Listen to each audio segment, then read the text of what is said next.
The women's 100-meter heats at the Olympics in Paris are officially over, and I honestly had no intentions on making this video, but when I got up in the morning and found out that it's incredibly hard to find footage of the races, at least if you didn't watch it live on cable, I'm in the United States, then the only highlights you're gonna find is primarily of Sha'Carri Richardson running away from the field, which is to be expected in a preliminary heat. So since most of us didn't get a legitimate shot to pay attention, I figured I might as well fill you in on what actually went down, because yes, Sha'Carri Richardson is still the favorite to win the gold medal, but we also learned a whole lot about all the women who have a very real chance to be in the final and challenge her. Before I got a chance to look at the results, the only thing that I knew was that she ran 10.94 in her preliminary heat. That is fast, but I also had to wonder, did anybody go at least that fast in their heat? Because the way the preliminaries work, the only athletes who have a real shot at winning a medal are supposed to run far away from the field, because they're going to be about a half second faster than the average person in that race. And because they spread out the talent across most of the heats as they should, then you can't really judge much from just watching one of them. The semifinal round is something different, but that's going to happen tomorrow, and it's going to be only a few hours before the final. So you won't hear from me, at least on this event, until after that. And the truth is, everybody basically knows who is supposed to win the gold medal. But the rest of these athletes, they didn't get that memo, and they showed up in the heats, so allow me to fill you in. But to address a topic like this, I have to do it my way, because I know as a sprinter myself, just how important win factors actually are to the times. So I ain't just gonna tell you what the leaderboards gave you. You can find that out on Google if you want. I used a wind gauge calculator to convert all of the times from the athletes who put down performances that mean they have a shot at getting to the final. So here are all the women who are still in the field with a very real shot of making it to the final. What happens after that is entirely up to them. And spoiler alert, Sha'Carri Richardson is not at the top of the list, because I'm going from slowest to fastest. Twanisha Terry of the USA ran what would be 11.12 seconds with no wind. It's the only time that doesn't break 11:10 I'm gonna mention. However, she did win her preliminary heat, so you still gotta take her seriously. But Dina Asher-Smith of Great Britain, Tia Clayton of Jamaica, Iwa Swoboda of Poland, and Melissa Jefferson of America all ran between 11:07 and 11:05. So they have a shot to make it to the final. But to be real, it ain't gonna be all of them. But if you're new here, I want to say thank you for even making it this far into the video.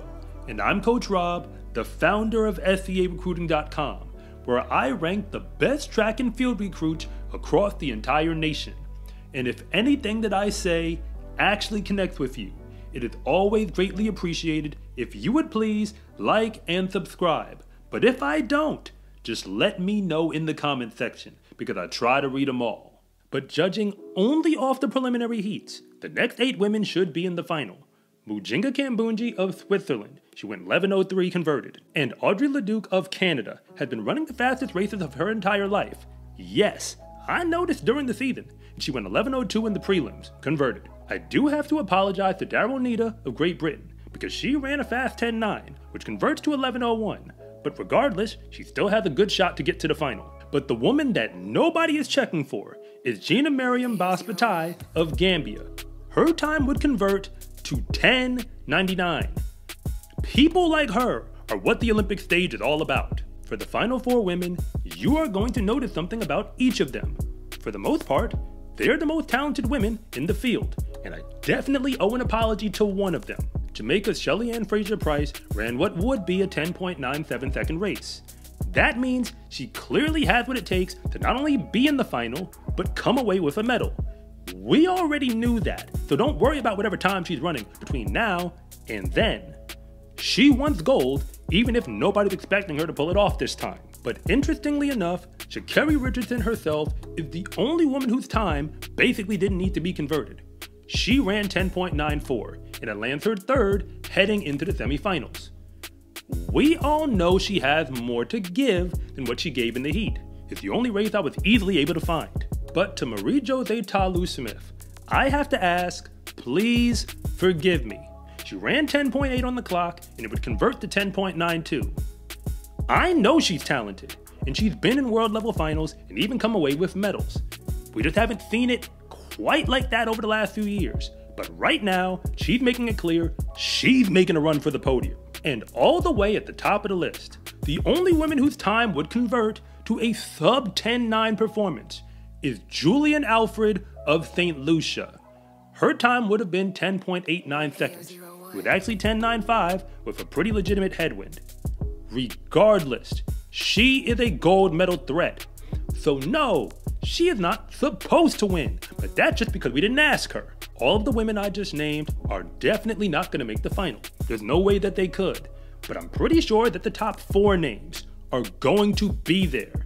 And now, Sha'Carri Richardson, who is still the favorite, knows exactly who she needs to beat and what form they are in. At least through the first heat, they're looking just as talented as her. Of course, I'm aware that faster times are on the way, but this is the sport of track and field, where it is not just about running fast.